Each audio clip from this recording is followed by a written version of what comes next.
Hey guys, welcome back to the Parrot Connection podcast here with PILT. Today you're with Schuler, Nate, Ryan, and Kaylee. And today's topic is going to be about Ouija boards and Dybbuk boxes. We're going to talk about the origin a little bit, where they started and why, and different uses that they kind of bring to the table for paranormal investigators and normal, quote-unquote, people alike.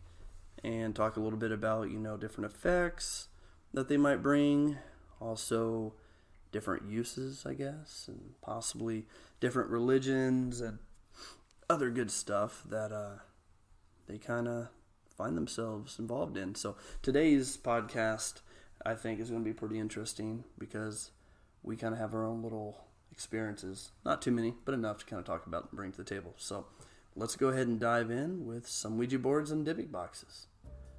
Nate, I'm going to start with you today. We're going to talk about Ouija boards starting off. You ready? I guess. So excited. You know what? I can just jump over to Kaylee then because... What? Yeah, we're going to jump with you, Kaylee. No, okay. Yeah, today's podcast is our finale episode. We are in the month of May right now, and we will not be starting up our podcast until November of 2019 because, as some of you may know, we are still an active paranormal team, so we'll be taking the rest of May onward into November until it gets too cold here in the state of Indiana to do paranormal investigations. So anyways, let's start with Ouija boards. Kaylee, when you hear and you think about Ouija boards, what comes to your mind? Let's start with the basic questions. Well, obviously it's used for spiritual communication. I've only ever heard bad things about it. So I'm kind of more on that spectrum at the moment. I don't know. I'd be really apprehensive about using one to the point where I wouldn't want to be in the actual building when it's being used. Oh, yeah. I respect that. So I feel like I know there's there's various ways to communicate with spirits. I don't know how safe this one is just because I don't really know much about it. Yeah. So, and I don't know if I really want to try it. It's just a game.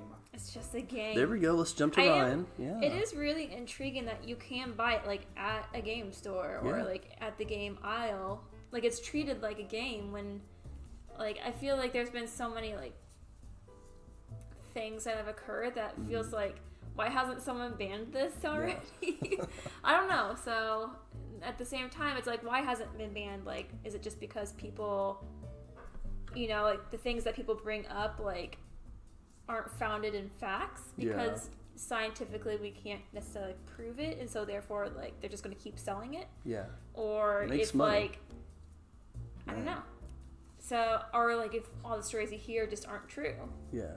And I don't think that's necessarily the case. I know there's definitely, fake ones out there, because, there are people out there who have videos if it's teenagers doing a video, they might freak out, or someone gets possessed, but you don't really know unless you're there and you know the people. You have no proof that it's real prank video or real. Yeah. What about you, Ryan? You kind of jumped in with Kaylee there. It's just a game. Is that all you think about a Ouija board? You think it has any connection? It's more for fun. Okay. I'm sure it does, but I think it's just more for the fun and the thrill if you're going to get something out of it. Do you think realistically, though, you could use the Ouija board as a conduit to connect with spirits? Or do you think it's literally just a game? It can't work at all in any way or form? I think it's plausible that it could work. I think the hardest thing is, how do you, the thing that I don't get about it is you're all touching the little... Planchet. Is that what it's called? That's what they call it. The little mouse thing. Yeah, the little mouse I'm going to call it a mouse for the sake of this podcast because it basically moves like a mouse. Yeah. Since I've never actually used one, how do you know, You want to use one tonight? You're cute. No. Yeah, so it's just how do you know a spirit's moving it? Yeah. Well, you asking that question, Kaylee, there's a theory, and I've been pronouncing it wrong for the longest time, but I know what I'm trying to talk about. It's called the ediometer. idiomotor effect. There it is. The idiomotor effect. And it's where multiple people are touching the planchette, aka the mouse thing. And one person or both people or whoever all is touching it, their minds take over their physical motor effects.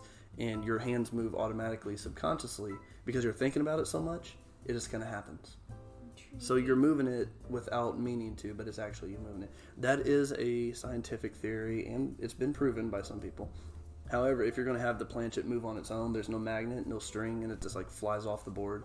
Okay, maybe that wasn't fake, but like you said, you have to be there. You have to know the people. You have to know the environment. You got to know it's not fake. Mm-hmm. But yeah. Nate, what about you? Jump on this real quick. What do you think about Ouija boards?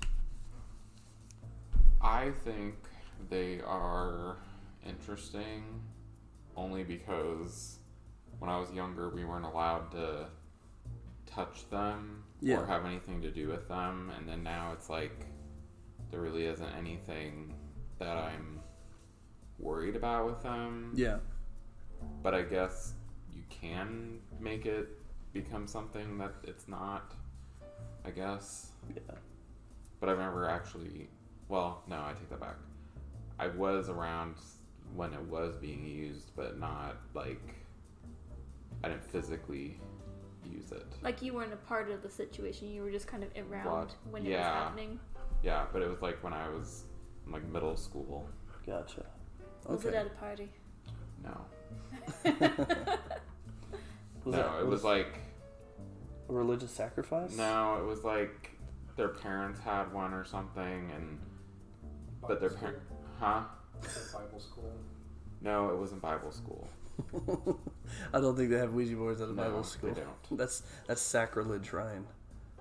But the name, I know the name is made up. Talk to God, so the name is made up. Ouija board? Yeah, but it's actually pronounced Ouija. Ouija, yeah. For the longest time, I thought it came from the two words yes and yes from French and German. But you said something else, didn't you, Nate? I'm trying to look it up right now to see, like, I mean, we origins. Means yes. Yeah. But and then ja, there was a group of people, and I think I was reading 1890, that were playing with the board and asked what Ouija meant, and it said good luck. Good luck. Huh. So there's different like things, speculation about like what it actually means. Yeah, and, where it came from. Yeah, that it was just kind of what I was reading is you make up what you think it means. I gotcha. Wikipedia mentions that it's also known as like a spirit board or a talking board. Mm-hmm. I don't know if you've ever heard That's that. what they would call it before it was called Ouija. Yeah, Elijah Bond brought his commercial introduction. He's a businessman. Because originally it wasn't William Fold. That's not what it says here. Really? And again, it's Wikipedia. I can't. Originally, it started where they would put a pencil through a piece of paper or like a board. Okay. And you wouldn't be able to see down onto the piece of paper laying on the table, and each person would hold like you draw one side, something. and they would move, and then it would eventually draw something on paper. Oh, that'd be intriguing. But I guess that's a little bit different because that's not. That's kind of like psychic art. Yeah. Oh, have we used a Ouija board on investigations? If you want to, we can try it. I mean, I will tell you, with the Monroe house, I've never done it, Ryan. I know the Monroe What about house. they have a room with them in it. Oh yeah, I think you mentioned that. Yeah, you don't have to do anything with them, but sorry, we're now having a conversation. We're going down a rabbit hole, but that okay. that happens. It's good. It's good. So yeah, like Nate's talking about, there's a location we've done called the Monroe Mystery House. We've talked about it, and they have a room that has Ouija boards in it, and then there's also a Ouija board table that is in there too for investigators to utilize, which we did not. And to this date, we've not used Ouija boards before as a tool or method or conduit during an investigation.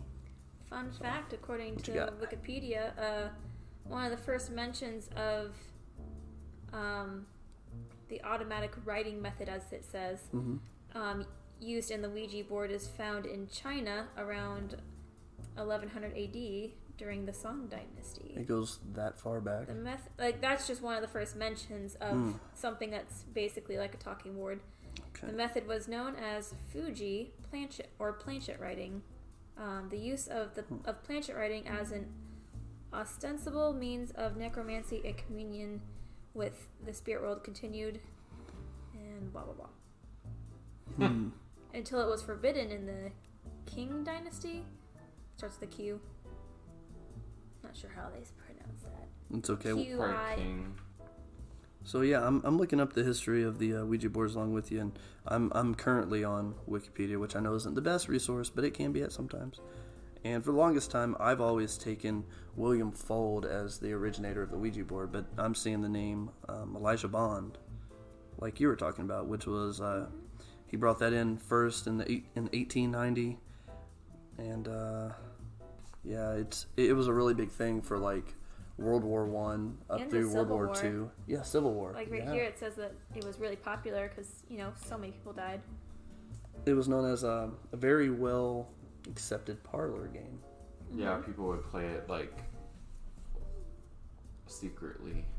Yeah, because it was still taboo, but because in the Christian and Catholic religion, still to these days, it's known to be evil. Yeah. But occultists say that it's obviously, there's nothing wrong with it because it's a made up thing.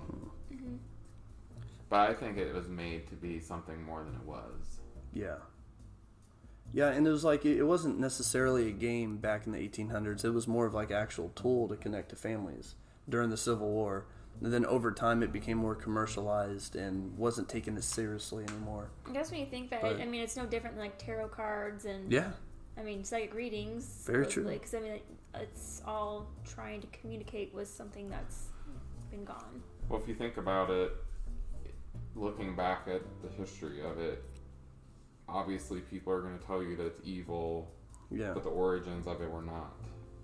So it's been brainwashed. Like, I think people were by the church brainwashed to think that it's something more than it is. Yeah, I would still I would be apprehensive. Well, it's like I understand. Well, because remember I was saying people can make it more than what it is. Like, they can't, just like we watched on that video earlier, where they said that they were going to open up lift the veil. Mm-hmm. So if people are mentally wanting that to happen and they're opening their energy to it, then it's going to happen. Back to the energy. Yeah, but then if we're just, if you're using it for a good purpose, it's basically your intention. Is that what you're saying? Yeah, like I don't think that it's meant to be anything evil, but there were other ways. I think there are other ways to go about doing the same thing, but not using that. Yeah, I can see that. Ultimately, I don't believe you need a Ouija board to get the same effect of a Ouija board. It's like like you guys are saying, intention. If you're going to sit there in a room and conjure spirits and talk to them and use your energy, I feel like you could still get them to come and communicate with you. You just won't have the board to have the alphabet and the numbers to have them talk. You're just going to have random things moving around or weird feelings. Yeah. But ultimately, like Nate's saying, I don't feel like Ouija boards are evil either. It's strictly the intention of the person trying to contact the spirits. And a big example I love to use all the time is the Walmart theory. It's like opening up a Walmart to the public. The doors are open to anyone to come in. Killers can come in, families can come in. It's just like with the Ouija board, it's open to anyone unless you know how to close the connection that you're opening. And that's what I think I'm most apprehensive about, is like not like being in the same room with one. Yeah. Like when it's not being used, like doesn't bother me. It's just like I would be afraid we would do it wrong. When you open the door, who's coming through? We didn't do it right or something.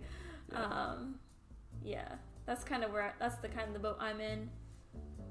No, I totally get that. Yeah, because if you don't know how to close the door, if you don't know how to keep the door safe, you don't know who you're going to have come through or what you're going to have come through. And I think that's how and why people have had bad experiences with Ouija boards, because they do open a door and then they don't know what they're doing, and they don't know how to protect themselves or keep whatever it is back. You might contact grandma, but then you have this 18 million year old demon or whatever or whoever a killer old man from the 1900s. I don't know. You know, Ryan's over there smiling at me. But, you know, I mean, you just don't know what you're going to have come through. And if you don't know what you're doing, it could lead to something a little dangerous or scary. So, but ultimately, back to what Nate said, it's not the board that's evil. It's the things that could come through. And you just don't have control over that unless you know what you're doing. Well, because it was, if you look back at like that, the article I was reading, which sounds like the one that you saw, and things I've seen in the past, the board never looked like that originally.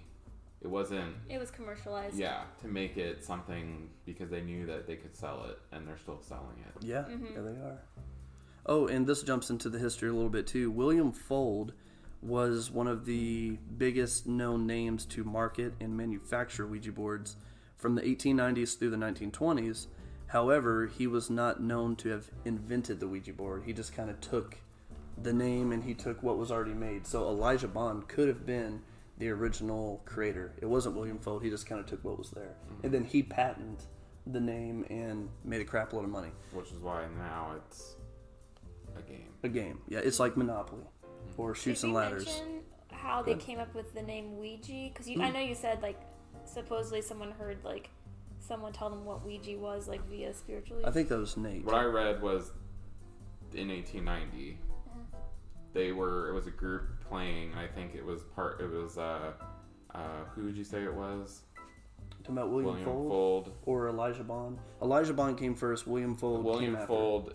There was a group of people playing it, and I didn't see anything about how they came up with Ouija. It was just a name. But he said that they asked the board what Ouija meant, and the board said "good luck," spelled out "good luck."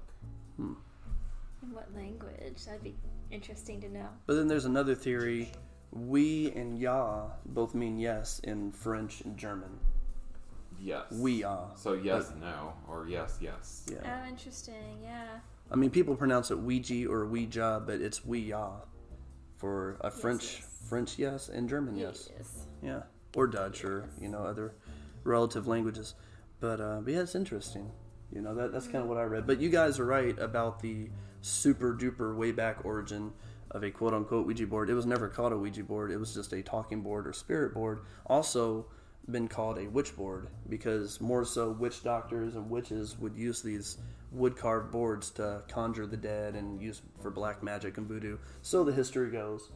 And it was Elijah Bond and William Fuld. These guys were the ones that were kind of getting into it, and they commercialized it into Ouija. And I'm trying to remember, there's an article that I was reading about William Fuld. He actually did research with witches. Like, he would actually go there, watch them, and observe them, and learn the Ouija board, quote unquote. And that's where he got the idea. But seeing it as Elijah Bond now, that's kind of what threw me off, because I never heard that name until today. I'll admit that. That's kind of different. Have you guys heard about that with either Elijah Bond or William Fuld, about them, learning about the spirit board before manufacturing as a Ouija board? No, I didn't. No. Yeah. Because, like you were saying, Kaylee, it came from the Civil War time when families were dying, widows were grieving, children were grieving, and then that's kind of what they sought out. And then they're like, oh, okay, so we got these, psychic mediums and witches that can talk to the dead using talking boards. What if we commercialized that? Would be the thought of like William or Elijah. And It's then just a like, little sad. it is sad. You're making money off of people's sorrow, technically. And it was successful. It became a very well-known parlor game, and they made a lot of money. And still to this day. And it's funny because the last I remember Ouija boards being super like a big thing was in the 1970s. So after the 1970s, it's like the Ouija boards just kind of died off. 1980s, 1990s, they were still selling them because in the 1990s they made a glow-in-the-dark Ouija board. Wow. Yeah. So one of the first mentions of automatic writing method used in the Ouija board is found in China around 1100 AD in historical documents of the Song Dynasty. She just went over that. You did? I did. Sorry, dude. Yeah. Did you read the whole thing? I got through to the Fuji part, and then I kind of dwindled off because I got bored. At least you're honest. Okay. Oops. It's okay. But to add on to some of the history with what Nate and Kaylee were talking about earlier, it's like the Ouija board kind of died off from the 70s, and then it didn't start to come back until like the 20-teens, because they've made the movies now, they've made new boards. I mean, it's just blown up. What you got, Ryan? One of the first mentions of the automatic writing method. All right, you're done. Nate just walked away. He's done. Ryan, you be nice. You be. Oh my god. Well, I wonder if Ryan's bringing comedy to what the do you family. think about it, like in the 2000s, like in the early millennia, of the 2000s. How do people refer to that era these days? The 2000s and the 2010 teens. I call it like 2000s teens, and then 20 teens or something. That's when you start seeing all those like ghost shows coming out, like the ghost like investigation shows, and so I think that's rising in popularity. Especially with like people getting away from the church and exploring more spiritual type things. I feel like that might also contribute to it, and plus nowadays with like all the different gadgets we have for like ghost investigations, I think it's opened the Ouija board to back up to be used again. That's true. Yeah, that's very true, Kaylee. Yeah, because it's like a 20-year break, and you don't hear much about paranormal. And then the early 2000s. Much happened in the 90s, it's like, I mean, obviously there was always still war and something terrible going on somewhere in the world, but like, it was pretty tame compared to the World War, and at least in the U.S. Well, they just kind of disconnected spirituality with war, because like the Civil War up to World War I and even II a little bit. That's when Ouija boards were still a fire thing. Everybody had one. Everyone wanted one, and then it's like. After the 70s, I mean, even during the 70s, you wouldn't really hear about spirituality that much with the Vietnam conflict and all that. And then it's probably just like a swinging pendulum, like it comes in phases. Like it's like it comes around, gets gets popular, and then then it dies down, and then it comes back up. It can revive itself. That's true. Like any kind of phase. Yeah, because I've noticed in the past like three years or so. They've even started to bring out revamped versions of like the 1970s Ouija board and the 1990s Ouija board. They're reselling these discontinued boards in today's age, and they just made one in 2010, I think. What makes it different? Just different versions. Different versions. Mysterious Oracle. Yeah. And the mystifying Oracle or something. Mystifying. Something. I know what you're talking about. Yeah, I've seen that title before, but now it's owned by Parker. It was owned by Parker Brothers, and now it's owned by Hasbro. Oh. Yeah. Because William Fold took it over from Elijah Bond from this new article I'm looking at now. And then after William Fold passed away, Parker Brothers took it, and then Hasbro currently has it right now. And they're still making a lot of money off these things, especially in the past 10 years. It's kind of just revamped. Everybody wants one again. It may not be because they want to talk to their deceased loved ones. Now people are just doing it to try to get some paranormal activity. And I think the one I have for my sisters is either 70s or 80s. Okay. Was it an original board, Ryan? Or is it like a re-released version of the 70s? Because they made one in... from then. It is from then? It's from that decade. Okay, so it was probably the 1972 edition. That's the one that they used... That's the one they use in the movie The Exorcist. Yeah, that's a good movie. See, in movies like that, let's go to the... I think we talked pretty good about the history of Ouija boards. Of course, like we always talk about, these are opinions. We're just kind of throwing out some information. So, as always, if you guys have some comments, drop it down, correct us. Give us some more details and all that fun stuff. But let's kind of jump to the bad rap Ouija boards get now. We think about Ouija boards and you think about... things like The Exorcist or the movie The Ouija Board or Ouija Board Origins or Demons and other things. Because of these movies, I think that's what gives these boards a bad rap. I mean, don't get me wrong. Go ahead. It all comes back to the brainwashing, in my opinion, because my stepmom at the time, she would catch, that was put into our head that it was bad. Yeah. But there was never an explanation as to why. And then as you get older, you're thinking, okay, why was I always told this? Yeah. But I know people can do bad things. Yeah. with it. If you have bad intentions. It goes back to intention. Or if you don't know what you're doing. Yeah. Mm-hmm. And then you could just have an accident. But like for someone like Kaylee, who has ability to, like, you have ability to see individuals that may not be here. Mm-hmm. Or talk to them. Yeah. You have a stronger ability to say, like, no, I don't want you to bother me. Like, if something came through that, you have a better sense of that, you know? Yeah. But it's just like having that, I think, as long as you have in your head, like, thinking to yourself, nothing bad's going to happen, I don't think anything will, because it's the intention. And it's like guarding yourself too, because I know, I would say, like, I always go back to the Ghost Adventure guys. I always give them such a bad rep. It's just like, anytime they do stuff, like, it's to provoke, and that's why, like, in that scenario, like, I would not want to be in that building when they're using Ouija board, because they're intentionally trying to get something. It doesn't matter what. Like, they just want it to be as big as possible. They have negative emotions. And, like, if you guys were using it, I might be in the same room. I probably wouldn't be touching that board just yet. Yeah. It's just because I'm nervous around it, and I don't know. Because I've never witnessed one. I don't have any interest in using one. Yeah. Personally, really need one.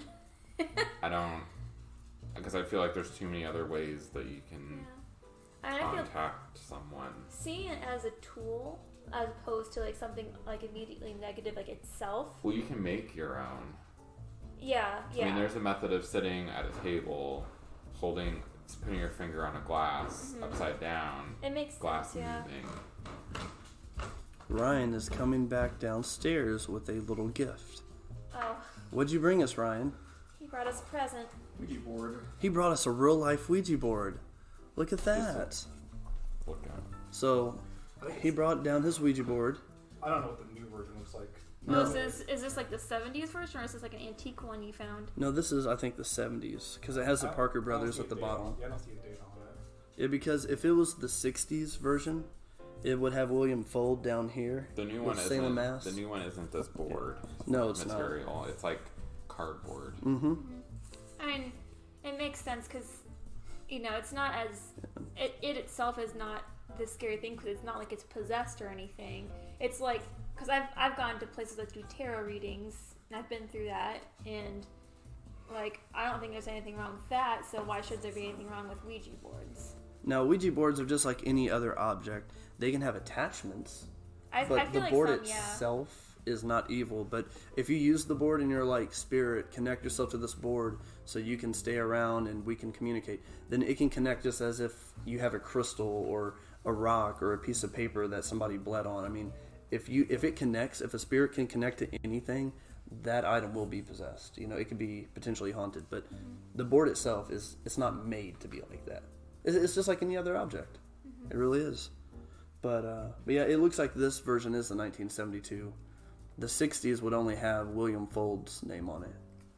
But the Parker Brothers came out with a different edition. They kept his name on there. But it's still interesting, though. Yeah. Yeah, when it comes to Ouija boards, I've had a couple experiences with them. I own 5 of them now. Dang. Yeah, how'd that happen? I like to collect. Aw, how cute. Yeah, thank you. I have a original board, a William Fold one with just his name only on it, and that's from the 60s. I have the 72 version. I have two 72s. One doesn't have William Fold's name on it. That's the newer one. And then one has Parker Brothers and William Fold's on there. So I guess they didn't come out the same year. I don't know my dates on it, but I know those are 3 different editions. They look the same. They have the same theme. But the names and the placement of who created them are in different places. So that's interesting. And then I have the glow-in-the-dark one from the 90s. And I have the newest one that has a plastic planchette that lights up. And the board is like a cardboard. It's not actual wood. It's pretty cool.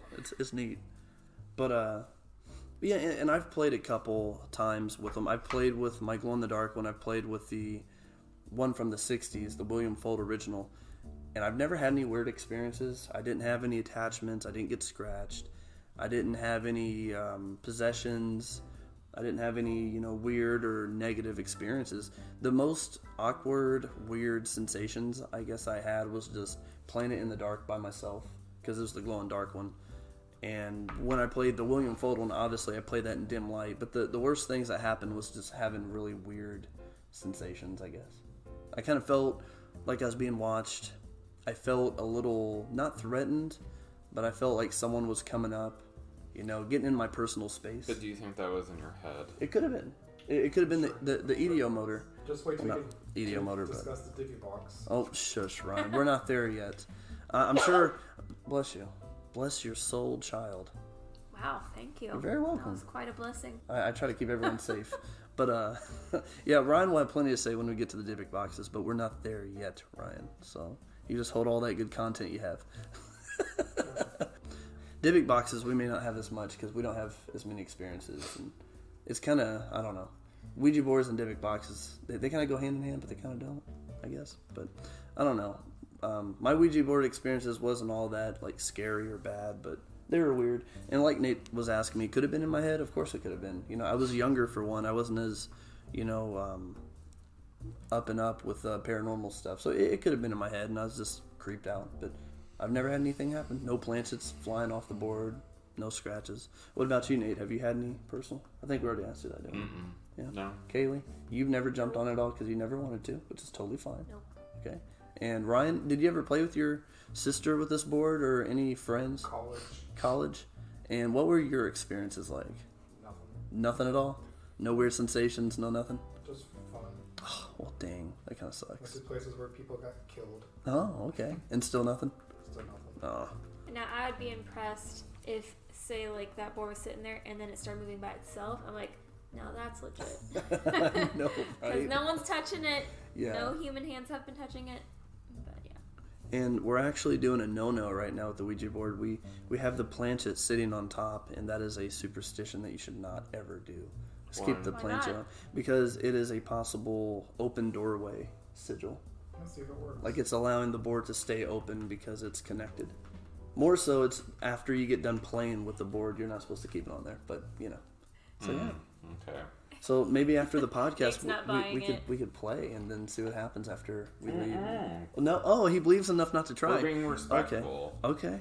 I mean, we're not calling anybody here to be disrespectful. We're just bring them in and Kaylee said she's not comfortable. we'll wait till Kaylee leaves. Oh, my goodness. Yeah, and then we'll bring in demons Well, and if I don't hear from you guys next week, I know you've all died. And then Kaylee gets a whole bunch of money or something. yeah. Hey, take on the team and I was right. make a difference. But yeah, to this day, currently none of us have any scary, creepy Ouija board experiences. And, according to Ryan, he would like to try to take a Ouija board on to an investigation and seriously sit down and try it out. So we might do that, and then we will report back our findings. Well, you two can do that at the Monroe house. Down in the basement. Kaylee and I will do our own thing. We'll go get milkshakes. Yeah. Do each other's nails. Yeah. We'll do something. Also, We'll figure the it out. house just collapses in on itself. And Yeah, disappears. well, so much for all that. And disappears. Hence insurance. Poltergeist. Yeah, the little black hole thing that happened. And Yeah, Schuler's at it again. I do. Holy water, salt, sage. I have anointing We oil. already have sage. Well, we need to get a lot of it because No, we don't have one. That oil. Yeah.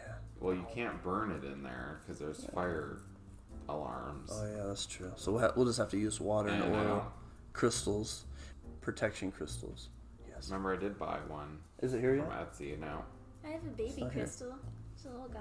I don't This know if one's he's a protection obsidian. one or not. Well, Ooh, obsidian. dynamite comes in small packages. It might be the strongest crystal around. Okay, so we kind of covered the whole Ouija board thing.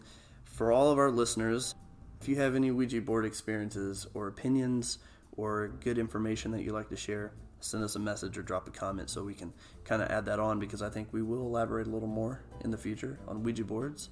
I don't know about Dybbuk boxes because we haven't really had that much experience with it, and they're kind of different and unique in their own way, but Ouija boards are fun.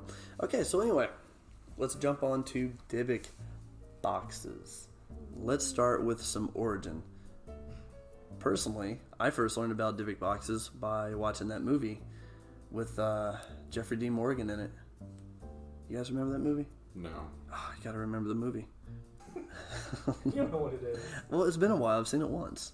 But Dybbuk boxes are a demonic cell-holding device, basically. It's a box that can hold a demonic entity and keep it out of this world and not allow it to go anywhere. So Apparently, it's like, it's not the box itself that's the Dybbuk, it's the thing inside of it that's the Dybbuk. okay, And that's the demon. That's what they call it. It's Yeah, Jewish, but isn't it's, it? But it's a... There was... I know there's a story about, like, what a Dybbuk is, but that's not... Miracles. In Jewish mythology, it says a Dybbuk is a malicious possessing spirit believed to be the dislocated soul of a dead person. It supposedly leaves the host body once it has accomplished its goal, sometimes after being helped. So, I don't know if I'd want to risk So helping Dybbuk it, is but- real. It's just the actual... So Dybbuk, the entity, has been around for a long time, but yes, the box... it's a Jewish it's a Jewish term for a malicious entity. All right. I like that. You guys have helped me out. I've never really got myself involved with Dybbuk boxes until just this year, and What's your experience? Ryan's got a really good story. You don't want to tell my story for me, Ryan? I'm sure you'd make it sound so much better. Nope, Are you sure? Before we go on to my story with the Dybbuk box, the first time I heard it was obviously in 2012 with the movie that came out called The Possession. That's the one with Jeffrey Dean Morgan. And then that's when I started looking into it just a little bit. And I was like, oh, okay, a box that can hold a demonic entity and keep everyone safe, supposedly. Well, it's supposed to have a mirror So you in thought it it. was real after seeing it? So you thought it was real after you saw the movie? I was speculative of it. Is that a good word? No. No? All right. For me, a Dybbuk box was new in 2012 when I watched the movie The Possession. I was a little intrigued, but I didn't really understand what a Dybbuk box was. I got the whole science behind it that it's supposed to hold a demonic entity. I get now that a Dybbuk is the actual entity, but the box itself is new according to Nate's little article here, or your information that you've had all together, right? What year? I don't remember. You don't remember? it was before 2012. I have to go back a page. So, it's actually what inspired the 2012 film that you saw, The Possession. Okay. The sale, he bought the box at an estate sale in 2001. Yeah, so It supposedly had belonged Okay. to a survivor of the Holocaust, and I had watched it wasn't a documentary because it was like Ghost Adventures. Yeah. Basically, it was really the box was really supposed to be like a memory box. Yeah. It wasn't actually supposed to be an evil box. It's just like she put all of her because of the Holocaust, she put all of her negative emotions supposedly into the box, which caused I don't know if it was supposedly caused her soul to to basically possess the box or something. Gotcha. Because she was just so hateful of what happened to her during the Holocaust. I mean, obviously this is all hearsay, but Well, I understand the theory. that was kind of the gist behind this Dybbuk box that they auctioned off, or they got from the estate sale, and that basically when he got it home, killed the mother or did something ridiculous. I'm like, why would you sell that on eBay if it killed somebody? So it's is this actually real? So, allegedly, this box, the one from 2001, the original quote-unquote Dybbuk box, wasn't really a demonic entity. It was just a really negative, mean old woman that was sadly a victim from the Holocaust. And obviously, having her possessions in there and her hair were the things that attached her to that box. And when the person that bought it opened it, it released her spirit that supposedly got caught to it. And she came out and started to attack people, allegedly. That makes sense. But a Dybbuk itself is known to be a negative, nasty, possibly a demonic entity. Yeah. Right, Nate? it's what we call a demon. It's what we call demon, but it's a Hebrew. Jewish version Of a demon. of a demon. Okay. And Alright. when I was reading up on the Dybbuk itself from Jewish mythology, it was just saying that it's almost like one of those wives' tales where it's it was something so simple as if you have an entertaining doubt about Moses crossing the Red Sea, Yeah. it opens your household to a Dybbuk possession. Gotcha. It's Okay. one of those things. It's there's just a lot of things around it that you don't know are true because people say anything could cause you to be it's basically just a demon, like Nate Okay. said. It's just something bad that if you get out of line, you're going to get possessed. Yeah. Kind of thing. Okay. So kind of like the good old folklore tales that help kids go to bed, quote unquote help. You can buy one for $500 on Etsy. 500. You should get one. You should get the 500. Use a credit card. Caution. I posted pictures of the box because I have gotten so many requests for photos.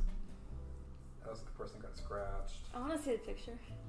All right, so my story with the Dybbuk box. This is what Ryan's been wanting me to say this entire time. He likes to call me gullible. I like to say that I'm open-minded and I want to learn for myself. As a paranormal investigator, you have to get yourself involved into things that may be real or false. And I bought a quote-unquote Dybbuk box off of eBay for $32. Like Kaylee's saying, it's an experiment. I wanted to try it out. I wanted to see how real it is. It was waxed up. The box looked like it came from Michael's. It was new, very light. And initially, a Dybbuk box is supposed to have some type of object in there, some type of attachment, something that a spirit can attach itself to. After doing further investigations, research on this box, we opened it and there was nothing in there. It was just a wooden box from Michael's. So that sucked. However, when I first got the box, it was pretty interesting because I was getting signals from the EMF detector, and it turned out, more than likely, it was my Wi-Fi signals. The only thing that threw me off, though, and still to this day it kind of makes me wonder, like, what the hell happened, was when I tried sending you guys a video of the EMF going off in our group chat, it failed to send. And it wouldn't let me send. And I've never had that issue before. And I had perfect signal. I didn't have any issues with that. But it wouldn't let me send it. So you had to turn the Wi-Fi off at that point? No, I hadn't done anything to it. Because you didn't know that the EMF reader was reading the Wi-Fi. The Wi-Fi was still on. And you live in the country, right? Kinda. Yeah. Out in the middle of nowhere. Yeah. Yeah. I'll do it. Yeah. But I mean, I never have issues with that. Even before that. Even now. I haven't had any issues sending video to people. Was it a dark and stormy night? No. It was actually mildly lukewarm, if we will. I don't know. So I tried resending and it wouldn't do it. So I was like, okay, that's enough for me to be like, it's a demon, yeah. And Ryan was the first one I wanted to tell. You must believe, Ryan. Because I knew Ryan would believe me and I knew he would have my back. But anyways, after having a mini freak out, because I'm sorry, I'm not going to take the chance of having a demon run loose in my home. So you wanted to make it run loose in their home. Yeah, so I sent it to Nate and Ryan. Well, before I did, I blessed it. I put anointing oil on it, said a prayer, because that's my belief. That's how I roll. And then you probably neutralized it. Maybe I did. I don't know. A week later, I gave it to Nate and Ryan. Let them play with it for a little bit. You're welcome. They didn't have any activity. Then shortly after, Kaylee and I, we came over. We had our meetings that we do, and we opened up the Dybbuk box, and we found nothing in there, and nothing happened. And even to this day, we haven't had anything happen. So, again, more than likely, it was the Wi-Fi signals that I captured on the EMF. Video, I don't know. Maybe it's just a crappy signal that just happened out of nowhere, But go figure, it would happen while having a quote-unquote Dybbuk box. I mean, why didn't it happen? I'm just trying to send you something. You're freaking out about it. So you're saying it could have been my energy that messed up the video because I was freaking out? Stupidity, I'm guessing. No, it's my spirit. That's what it is. It's my spirit, Ryan. Ryan, you have to believe. We can save you. It's okay. Oh, it's all right. We're going to save you one of these days. When he's against the wall, what are we going to do for Ryan? Nothing. His feet are like 10 feet above the ground. I'll be fine with that. Well, I will Have a record nice it. I want to float. Have a nice afterlife. Anyways, my personal Dybbuk box experience was not all that enjoyable, I guess. It's kind of sucky. The real Pennywise. Well, I you wonder want what to? the return policy on that box is. Yeah, bad It's already review. in the trash. Yeah. I know. It's been properly disposed Well, of. technically, if that guy claimed that there should be something in there, Mm-hmm. and there wasn't, you could technically go back and be like, hey, fool, there wasn't anything in the box. Well, he was smart, or she, and there's a little disclaimer at the end that says that this is not guaranteed to have paranormal activity. Everyone does that when they sell stuff like that, little novelties or whatever. But I mean, it's something you do as a paranormal investigator. You go in, trying to see what you can find. If you get something, you do. If you don't, you don't. It's just what you do.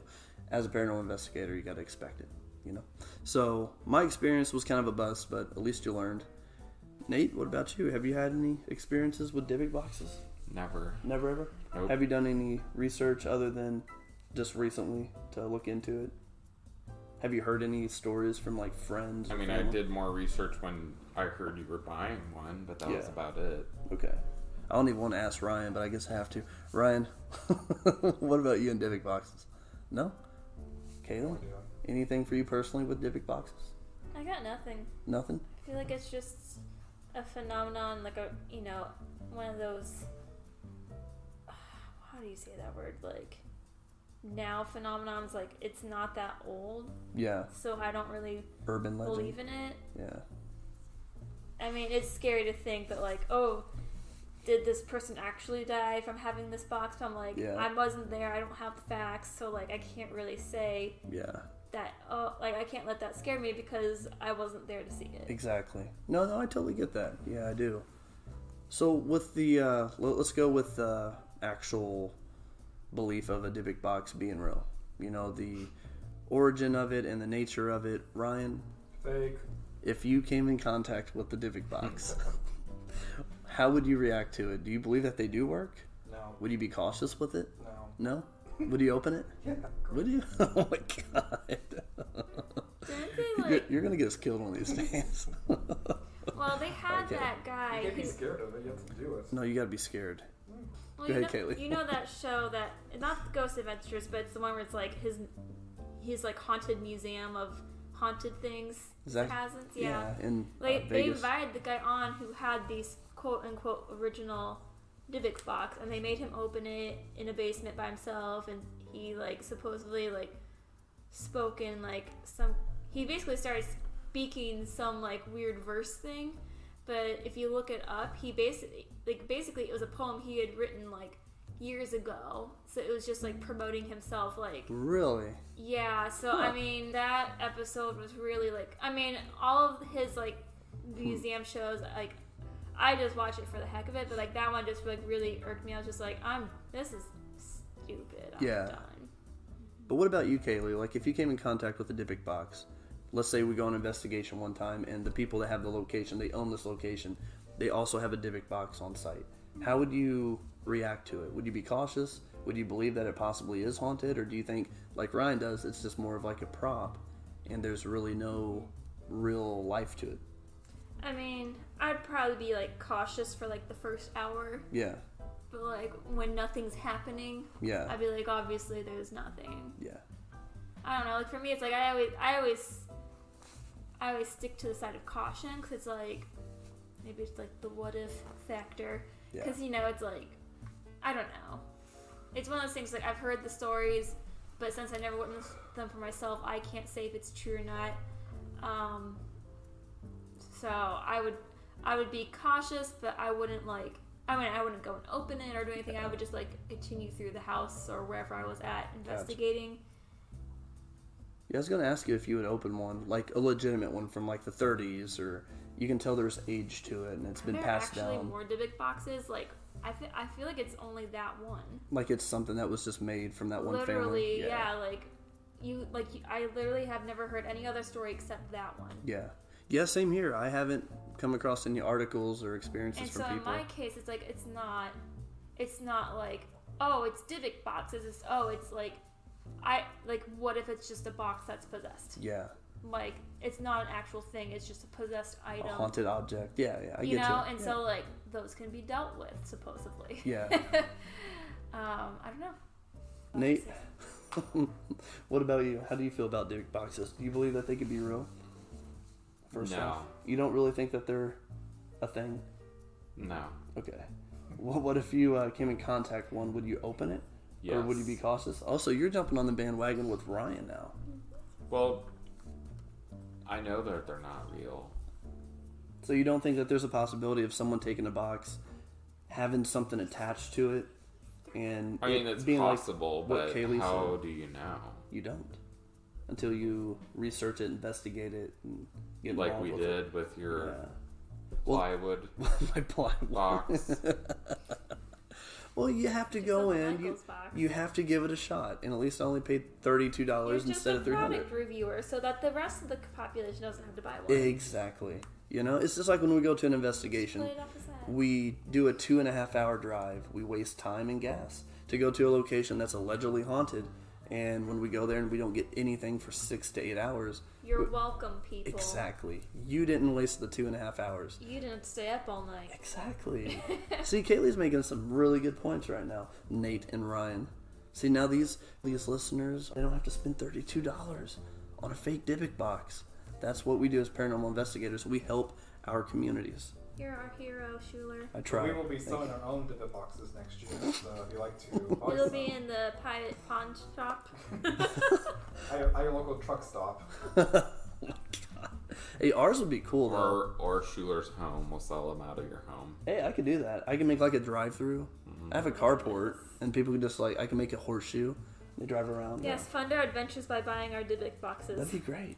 But see, we can make them really cool. We have like a black light inside. Have a neon like PILT logo on top of the Dybbuk box. I would at least put something in the box for our poor buyers, even if it's just like a leaf. What about like crystals or something, like energy crystals? It's too much money. Chicken gizzards? No, keep my crystals. Okay. So chicken gizzards from Ryan. Like chicken hearts or something. Or chicken hearts. I just put a leaf in it. Leaf from Kaylee. For me, I would put a crystal in there for you guys. What about you, Nate? What would you put in your Dybbuk box? Meth. Mm-mm. I'm totally kidding. I hope so. I didn't expect that from Nate. It's okay, he is. Okay, so just so we don't get in trouble by any law enforcement, We're totally kidding. We're playing, but he would put in substitute of meth, flour, or powdered sugar. There you go. Yeah. Powdered sugar's good. I like powdered sugar. At least make it powdered Goldfish. aspirin so it's useful. Yeah, that can help. Because of the headache of them buying. Yeah. We're going down another rabbit hole, and that's all right. Fine. Okay. But yeah, for me, a Dybbuk box, I believe that I'm going to go with Kaylee on this. I believe a Dybbuk box could be real, potentially. More so just a haunted object. I believe it's just another name for a haunted object. And it's become a commercialized item, like today's Ouija board. You know, these things could have started out as something way back in the 1800s. I believe more in the Ouija board than the Dybbuk box. You believe more in the Ouija board than the Dybbuk box? Kaylee, you're the same way as Ryan? Ouija boards? Nate? Ouija board or Dybbuk box? What's more possible to be real? Ouija board. Ouija? I have to go with Ouija. Myself. Well, okay. What if Osbro didn't get into it? You think so? There was some comedian. There was one guy who was talking about, it's kind of borderline this but not. It was like religions and how like, you know, like Scientology isn't technically a religion. He's like, for it to be a religion, it's gotta be old. It's gotta be around for a long time. Like the guy who invented the religion can't be still alive. And so it's kind of, in my head, it's jokingly similar to the Ouija board. Like that's a good it's point. It's more believable than the Dybbuk box because it's old. It's been around a lot longer. Yeah. You know? That's very true. That's my joking ending closing statement on that. Well, I respect it, Kayla. I really do, because I mean, you're right. I mean, so as a comedian, if it's older, I mean, it's more believable to actually have an effect because people have passed it on too for so long. But ultimately, my conclusion on this is Ouija board and Dybbuk boxes in today's society are kind of both the same thing. They're a commercialized item that people in the paranormal communities see, you know, as maybe an item or some type of tool, you know, whether or not you're going to use it to investigate or you're going to use it to try to cleanse an area by connecting to this item and then ultimately destroying it or putting it up in a museum as some people do. I don't know. But it seems like regardless, it's more commercialized now than actually being a delicacy or a taboo activity, I guess. But I don't know. If you guys had to, one more good question about both these items. If you had to, for an investigation or just to be around it, what would you rather be around, a haunted Ouija board or a haunted Dybbuk box? That's like for sure haunted. Ouija board. Ouija Dybbuk board. box. What? Why a Dybbuk box, Ryan? Why a haunted Dybbuk box? Because he wanted to be different than the other answers. Probably. It sounds more hardcore than a haunted Ouija board. It does. Yeah, it does sound pretty cool, doesn't it? I prefer the more manageable Ouija board. Manageable. I like Erring it. on the side of caution. Nate, why do you prefer a Ouija board than a Dybbuk box? It feels really haunted. Because I believe in those more than the box. Okay, so you're just going with belief on it. Okay, I respect that. I think I would want to have the Dybbuk box because it's This more... has been around longer. Excuse me, I didn't know you were done. Or you weren't done. Go ahead. Go ahead. Okay, so Ouija board has been around longer. Mm-hmm. It sure has. What else about it? Is it just because it's been around longer?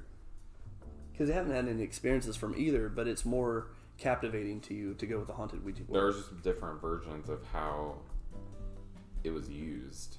Okay. Yeah. And there's more history with it versus the box. That is true. So you feel like if you had to deal with it, you'd have a better chance of getting rid of it than a Dybbuk box, maybe? Maybe. Okay. Maybe. So yeah, I would go with a Dybbuk box like Ryan, but not just because it sounds hardcore, but because the fact that this box initially should have items inside of it, and that's the cause of the haunting. So if you can get rid of those items, whether it's hair, a key, a locket, or the box itself being haunted, because maybe there doesn't have to be items inside the box. It could be the box itself. Maybe it was a jewelry box that a grandma owned, and the grandchild is the one that's haunting the box, but it meant something to her. And Grandma, I'm angry. Yeah, I don't know, but if you could destroy the box and the items, or just the box, I feel like you'd have a better chance of getting rid of the haunting, because you have this one item with everything you need packed into one. You just destroy it. But I guess you could say the same thing for a Ouija board, but I've heard stories about when you destroy or burn a haunted object, it can come back. So, I don't know. It just depends on what you're dealing with, I guess. So, I think we covered Ouija boards and Dybbuk boxes pretty good. What do you guys think? Yeah. I think it's pretty fun. You guys seem so alive right now. It's such a gloomy day. It's been such a gloomy week. Our energies, our chakras The meal are just has so... mellowed me out. Oh yeah, we did have a really big meal. Nate and Ryan are actually very good at cooking. They're great in the culinary arts. They should actually start up a business. And if and when they do, you can contact them at... No. I'm just kidding. We're done here. Let's see. So, of course, as you guys know, if you want to contact us, get on to a future podcast with us, drop a comment below. You can send us a email to our Gmail. Type in PILT Paranormal in the Google search bar, and you'll be able to find all of our outlets, our website, Instagram, Facebook. But we'll keep doing what we do because we love it, and we love to help out our paranormal community, and we love to communicate with everybody, living and deceased. So, with that being said, thank you guys for listening, as always. Stay tuned for our upcoming podcast episodes later on throughout the year. We will talk with you guys and meet up again. And until that time, stay tuned and stay frosty.